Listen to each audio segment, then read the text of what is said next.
When first thought submit spirit to form matter, our celestial humanity arrives, awake in the dream, an inception of our reality. So we live, we love, and then there's music. So we dance, we sing, we pray, we reflect, we return. In the infinite in between, the now and that was faces dance in our dreams. Some familiar, some a dissonant leader of cosmic composition. In the irrelevance of this time, we realize the compassion of the random abstract, learning the lesson that the brotherhood of man is far more important than the ego of any individual. Imagination becomes the sound of thought, traveling at the speed of thought. So we paint on the canvas of our ephemeral encounters, a masterpiece of memory that lives in an eternity of a child's smile.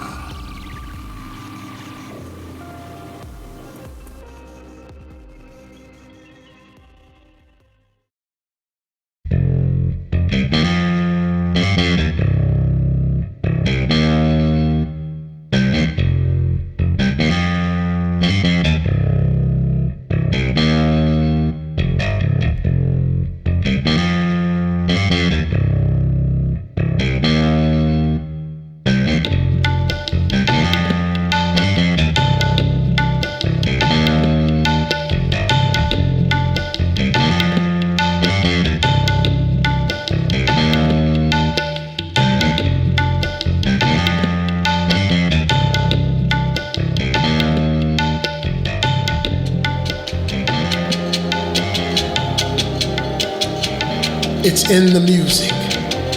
Psychedelic vibratory funk pulse bleeds her pain onto hardwood floor. As she dances, she sweats trauma into the fibers of her frugal vintage superhero outfit. No one saved her. No one but her sister's circle made up of survivors and soul soldiers.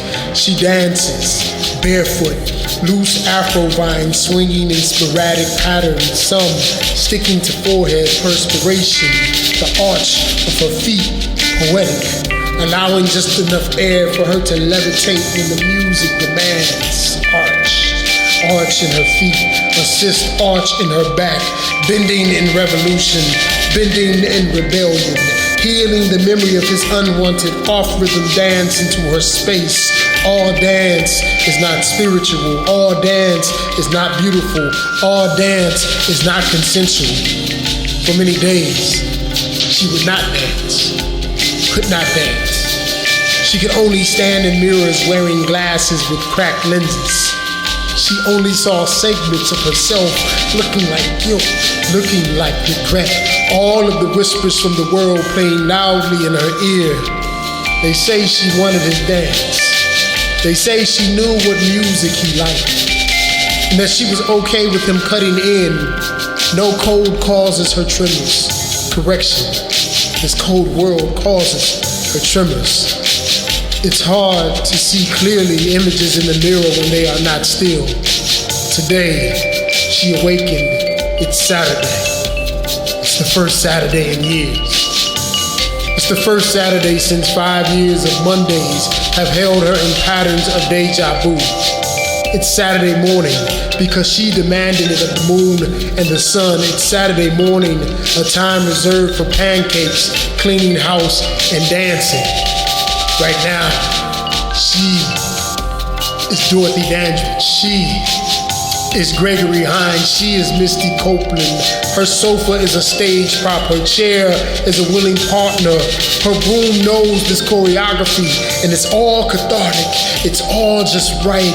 She dances, tears from her eyes on one knee with arms stretched forward, fingers wiggling while singing, "Can You Feel a Brand New Day?" And it all seems just right. The music of her soul plays healing in her mind. The music gives her permission to dance again, to clean house again, to smile while crying. And she wraps her arms around herself, sways and rocks like Anita Baker singing Rapture, lifts her head to the sky, repeats, "Thank you, thank you, thank you." She repeats, "Thank you, thank you," I say.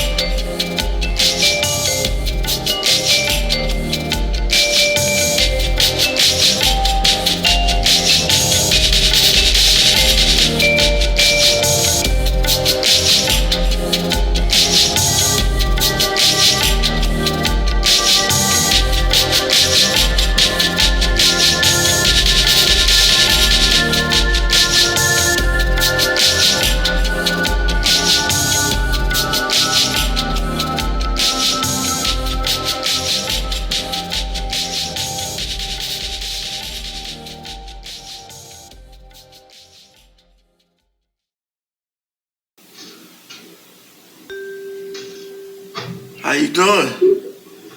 Well, today's been a day. It's been a very interesting day. I guess for posterity, I will say that today I found out that I was COVID positive for COVID-19. So I'm not sure how I feel, actually. I mean, it's been a very interesting day. It makes you think about a lot of stuff in your life. Yeah, I can imagine.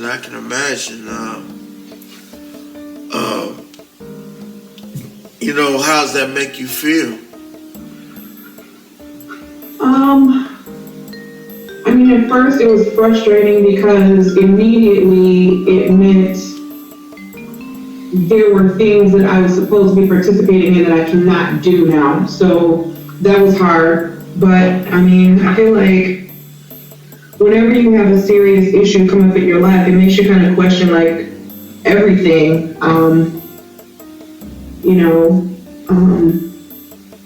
I don't know. I feel like I've been here and my work has been my identity for especially these last few years. But I mean, I've been really turning 50 was like a turning point, and I really just started thinking about like who I am and what my legacy is. And well, you know, I started in the poetry community a long time ago.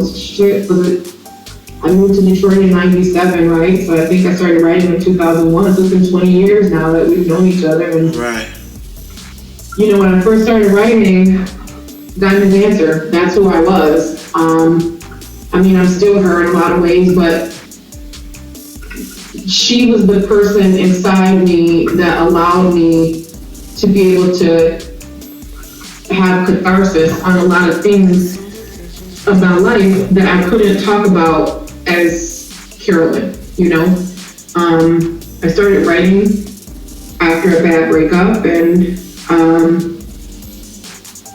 I had not written about having lost a child and none of that. So Diamondancer was the safe person that I could share those things with and feel like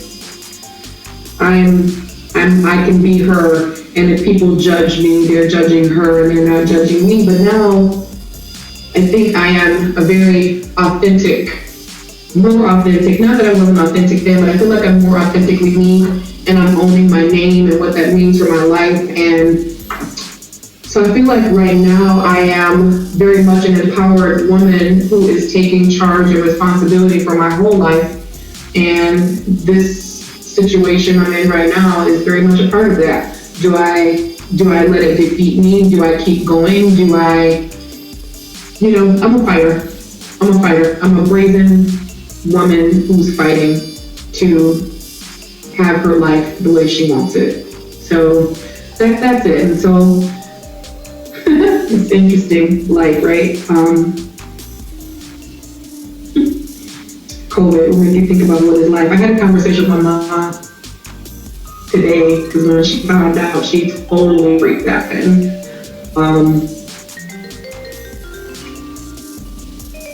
we got to talking about our life, and for her and our life is about what the religion we practiced together, how it defines life, right? And I think that life is more, life is a lot, but life is a gift. I think it's definitely a precious gift. And I feel like no matter what your belief structure is, that life, every belief structure has a concept about it. And I think in all of the belief structures, there's definitely something to be valued. And it's, for me, I'm now beginning to connect life with a mission and a purpose. So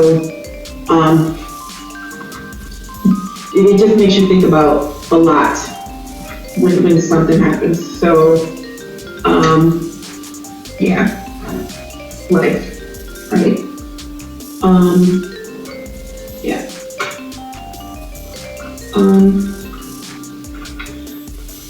Dang, this thing won't go.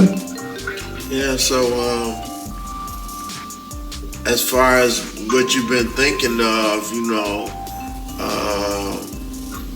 and different things you've been dealing with, how does that affect you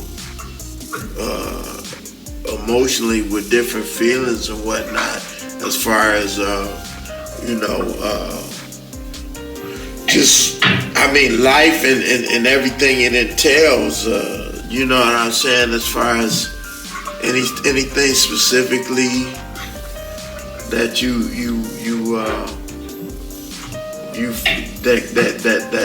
that focus is a focus? I think at this point in my life,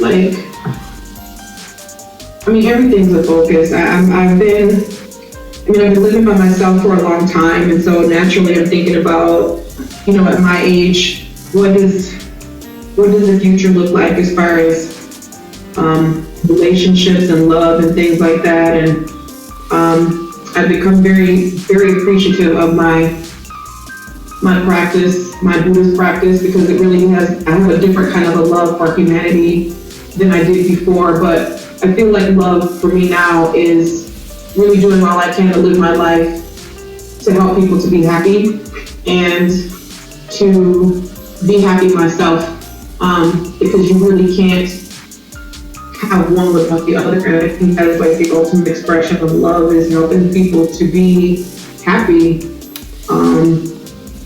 That's a big focus for me right now. Even my work, like this jewelry and stuff like that. Yes, it's for my business, but I want to make stuff that makes people happy. I want people to feel good and feel good about themselves when they wear my art. And when I write poetry and when I do music, I want to help people to connect with parts of themselves. And I think that that's love on a humanitarian level that's big. And I want to have dialogue that helps people to overcome their problems and help us to communicate better as human beings, one to the other. So that's a big part of it for me. I guess the emotions kind of all come back together to that. Like even with this COVID thing, I know I have to fight this, I have to beat this, because I have so much work left to do. I have work to do. So. I feel you. I was listening to some of your music the other day, and I was just wondering, what was your motivation, or you like house music and you're in that genre, and you do poetry, you do art, jewelry and stuff like this, creative works. How has your music affected you? Or how has music affected you? As far as that? Yeah. My art and music.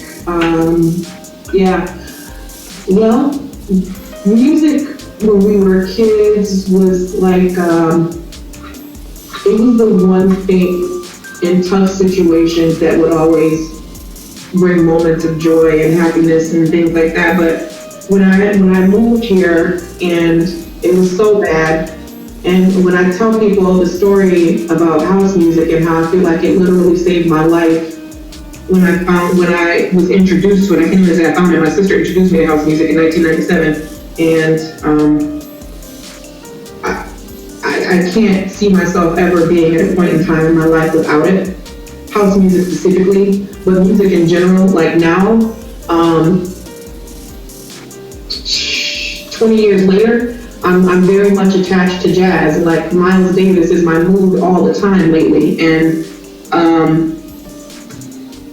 music is many things for me. It's a comfort. It helps me sleep sometimes. It definitely helps me work, but house music saved my life, and that's I'll go to the mat against anybody who tries to take that away from me.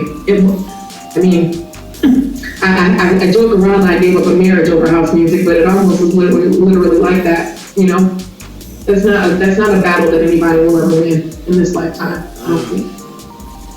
Wow, that's deep. Yeah. Well, I had me a cup of coffee and. Coffee? Yeah. At this hour? Oh, that's right. Coffee doesn't make you sleep, though. I mean, it doesn't make you keep you awake. No, not at night. At night, it kind of puts me to sleep or relaxes me. So I drink it at night too. But, it's some beautiful jewelry you're making there. Thank you. This is some of the new stuff. Hang on a second. I will turn. As soon as I close this ring, I'll turn it so you can see it. Okay.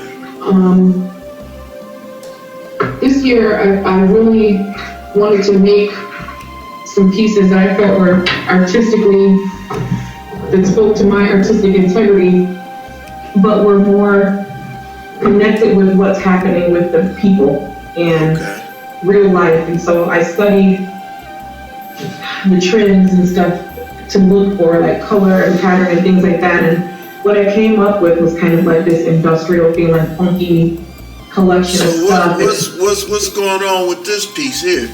This is I don't have a name for these yet, but this is macrame cord and colorful wood beads, and it felt so youthful, but it still had like an industrial edge that kind of speaks to where we are with, we're coming out of, I can't even say coming out of, we're still very much in the middle of a pandemic, but people are still trying to live and they're trying to have fun and self-express, and I feel like these materials kind of combine that. The macrame, the beads, the piece that I'm wearing is on like rubber tubing with metal. I did some stuff with agates, large stones and things like that, because I think that it speaks to the time that we're in. People really want to have fun and they want to self-express and they want to be colorful and bold, but there's still a hardness, like an industrial kind of thing that we're going through as humanity. And so this whole series that I'm doing this year for spring is that's really what the collection speaks to. And these serve for fun. Things make you feel like kids that are outside having hopscotch. Remember we used to throw the hopscotch squares on the sidewalk and throw the rock, and then it's just fun. And the kids playing with blocks and stuff like that. And so that's kind of what I felt like. And so that's where we are with this. Having a good time. I feel good about what I'm doing right now. The work is feeling really, really nice. That's what's up. Yeah. I like your work, I think it's unique. And you're getting a lot of trouble calling stuff avant-garde nowadays, especially for people that are beyond that like yourself. But I think it's a term of endearment instead of something to scoff at. Whenever people talk about different things, there's so much that's been lost in the world because of people have passed away or just changing of times without thorough exposure to it. There's a lot of stuff that's going down. We lost a lot of people last year in the world. And you know, so the world, you know, we need to cherish each other's realities. You know what I'm saying? And I think that people, you know, a lot of people didn't get to tell their story. You know what I'm saying? Right. And so now it's like, what do you do? Everybody's quarantined or whatever. We have these conversations and whatnot. And so it's like, you know, the humanity is coming out in everybody. Some people are still chasing the paper. You know, everybody got to pay bills. Everybody got to pay bills. But I think what everybody needs to recognize is that, you know, whatever level you're on, like me personally, I like to have my level as something attainable for everyone, you know. And your blessings come and your blessings come along with your gifts and how much you give, you know, to the universe. Because it has to be spontaneous and improvisational.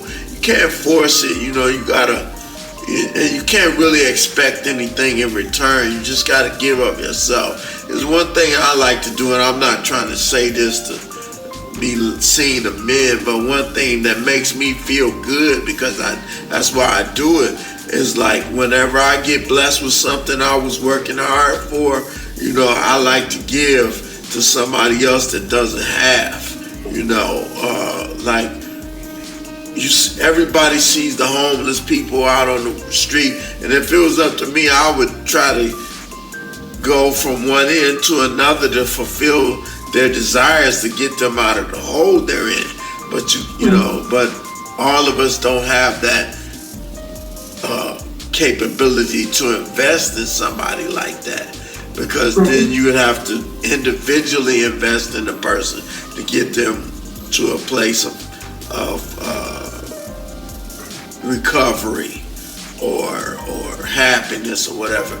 You know, you can show them the way, or you know, just doing a kind deed is not, I won't say good enough, I'll say, but sufficient to fulfill a basic desire to help in the right direction. And you never know, the one little thing you may do may take someone to another dimension of reality for themselves. You know, so, you know, that's how I feel about it. I've always appreciated your generosity, and I think it's one of the most beautiful things, how you are able to find ways. I mean, it's rare. I mean, people do good deeds and they give, especially during certain times of the year or, you know, things like that. But it's so rare to find people who look for opportunities to be able to bless other people. And I think that's one of the many reasons that make you a very extraordinary individual. And I love that about you. One thing about that is, you know, my parents instilled in me the values of compassion and love, you know, and I used to query about why others weren't that way or may not be as like that or whatever, but it's not for me to query, it's for me to be, you know, and when your parents, you know, especially when they transcend and leave this realm, you really start to think about what they taught you and why it's so important, you know, the good lessons and the bad lessons, whatever you learned from, and this goes to say not just for parents, but for every person that's in your life. Whatever you learn from them is valuable, because there's really no mistakes about anything. There's only lessons to be learned. You know, I like, you mentioned Miles. I like to thing that Miles said about music. You know, a lot of people talk about, you know, the perfectionism of the arts and music and art and writing and all different kinds of things. You know, they talk about, oh, you know, if you're in the music, you gotta know this, you gotta know that, and you gotta learn all this, and if you don't know, and I don't judge another artist, I don't care what level they're on. You know, a lot of people think the music that's out today is garbage, but a lot of people think the music of yesterday was garbage. You know, a lot of people have different opinions. I try not to think negatively about anything, because if you're putting forth effort to be creative, for whatever objective you have, it brings a balance to the universe to express yourself based off of what has happened to you in your life. And I try to meet the artists where they are instead of where I think they should be or where I want them to be, because it's just not, it's not cool, man. Because I like to give respect regardless to whom or what.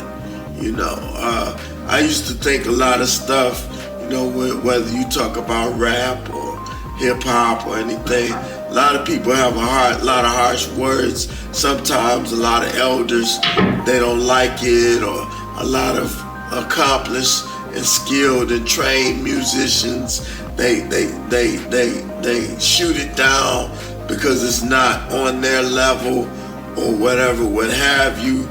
But I don't look at it like that. I look at it like, look, man, everybody's creating. You know, if they did what they did to get to where they got to, there's something to be learned. You know, I mean, the world of music is full of, you know, who you know and do this and do that to get where you want to go. You know, whether it's negative or positive or whatever, what have you. And I'm not really about all that. I'm about just the everyday people expressing themselves, especially creative people in the arts. And that's the beautiful thing about it. And I appreciate all artists, regardless to whom or what. Even if it's something I may not agree with that they're expressing, the fact that they expressed it and they were bold enough to put it out and express how they felt, that's a part of the map to part of the map to the stars. Right.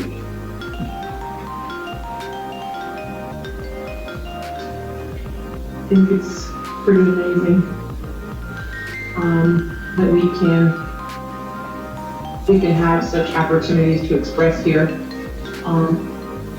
Everybody doesn't have that opportunity, and what's I think even more sad is that more people that have the opportunity don't recognize it and don't take advantage of it. So I'm going to do my best to use my opportunities and whatever gifts I have to, lost my other flyers here. One of the pitfalls of being on camera live. But yeah, you have to, I think gratitude, I guess, is overall the theme for me right now. Gratitude. I'm grateful for a lot. My gifts, my art, friends like you, the fact that, you know, things could be a lot worse. But things are actually pretty darn good. Yeah. Keep that focus. That's pretty dope too. I meant to say that earlier. I like it. Thanks. One cowrie show. I love that. Yeah, thanks. But yeah, I like what you got going on there. That's interesting. It's captivated my attention for a while. You working on this? Yeah, I'm looking at that, and it's just turn it for you, and I'll show you what's going on the back if it'll show up. So I laid these pieces. Actually, I sketched them out. I bought this cord almost a year ago. Like, in fact, it might be a year ago because I think I bought it before I moved here. okay. And then the beads I bought at the same time. And so this concept has been kind of playing around for a while, but I never really knew how I was going to execute it. And so sketches started happening, and then, you know, the layout happened for the beads and stuff, and then I had to position everything, and then I had to turn around, and then I had to put the metal pieces on the ends. And then now what's happening is that they are going on the closure. So the ends are now, I'm now connecting to the closure. So that's what's happening with these. The pins are holding these things in place, and then I'm now positioning them so that I can finish up the closure. So are you sewing them onto the closure, or how are you attaching them to the closure? These little rings that I keep dropping on the floor, they open up, and then I connect them. Oh, that's why you got the pliers. Yes. Oh, okay. So I'm connecting the rings to the end of the pieces, and then they connect to the slider bar. And then I will put these wonderful sparkly crimp beads on the ends so that they stay. I'll show you one that's already done.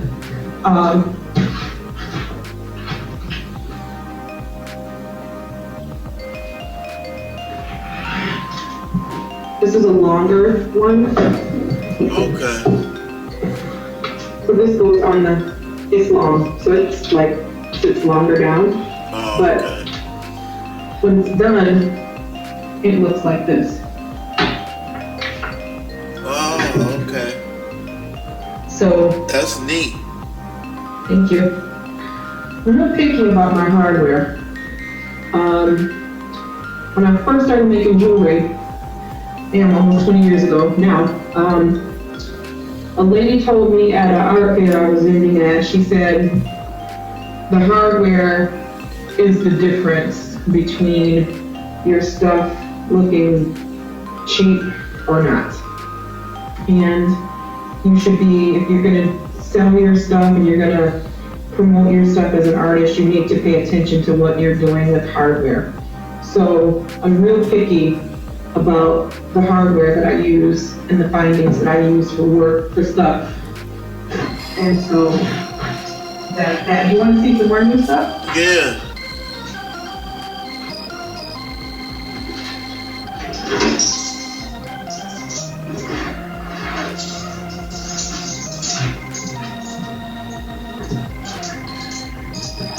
These are agate necklaces that I just finished today. Wow, those are nice. So they're on really cool, like that industrial rubber tubing I was telling you about.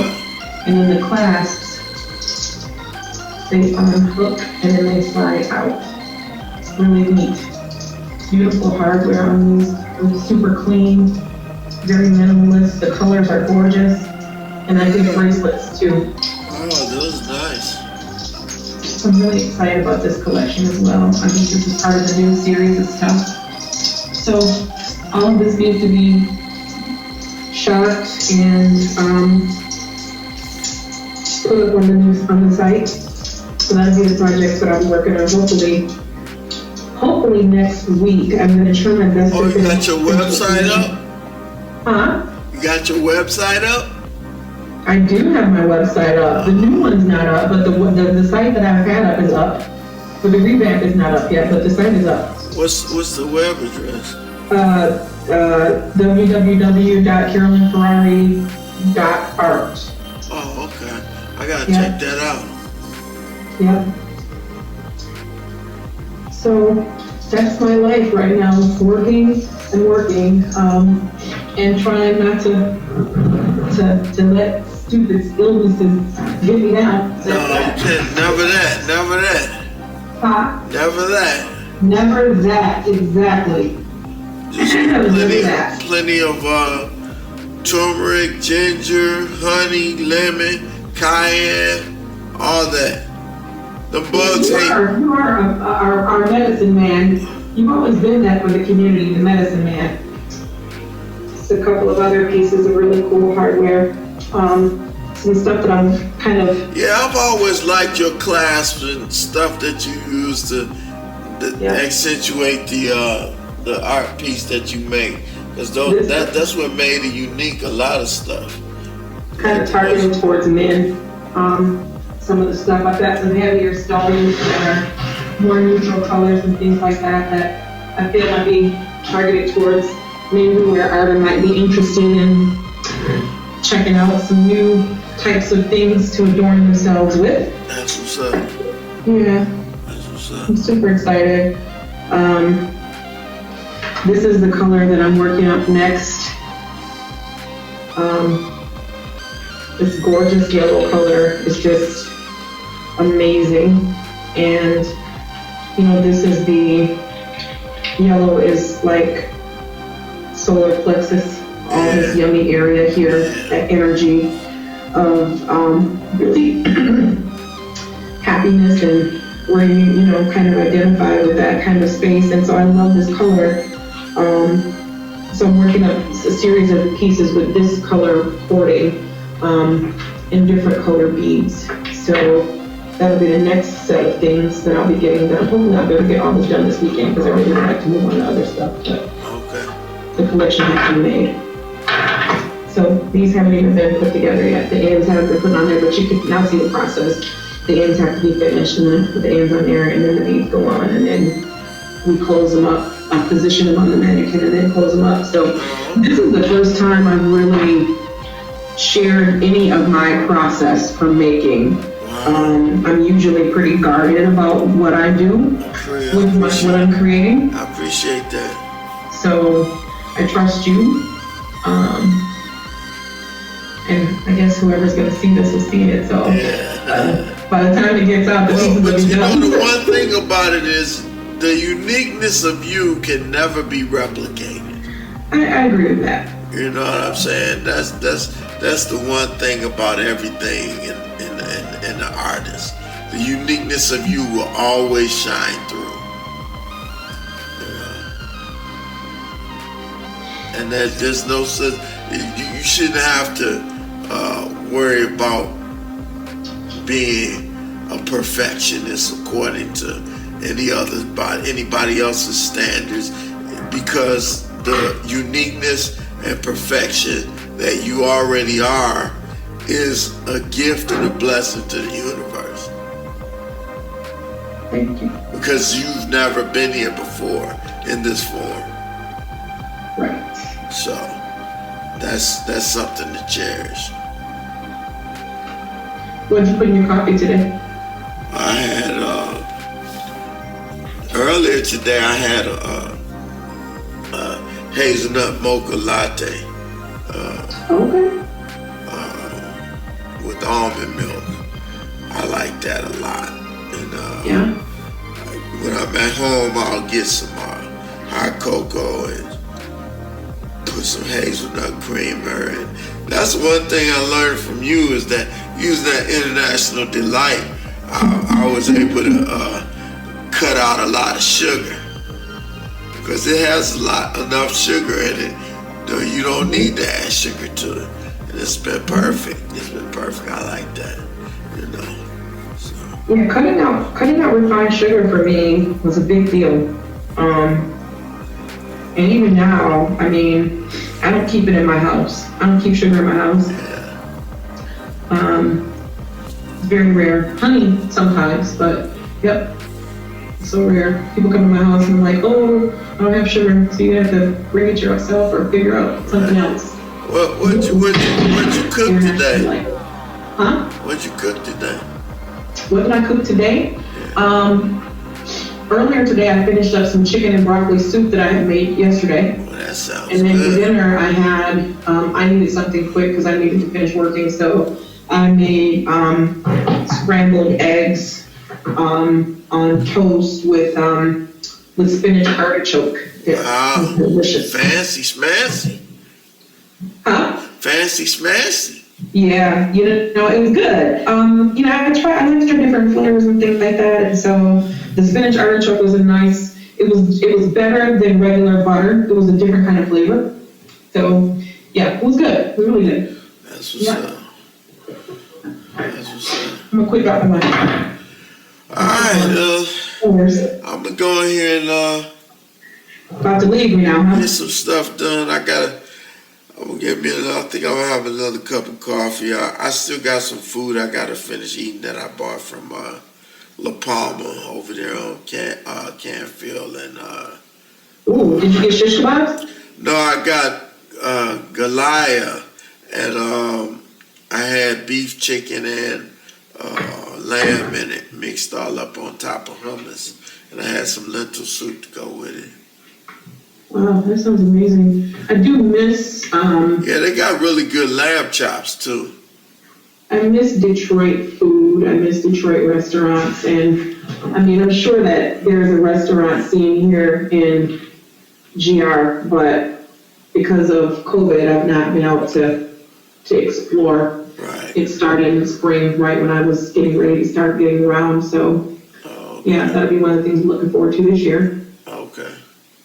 But I miss Detroit for that. Lots of good food. That's And Belle Isle. Yeah. Yeah. All right, All right, I don't want to keep you. Thank you for this. Fine. Yeah, I'll holler at you later.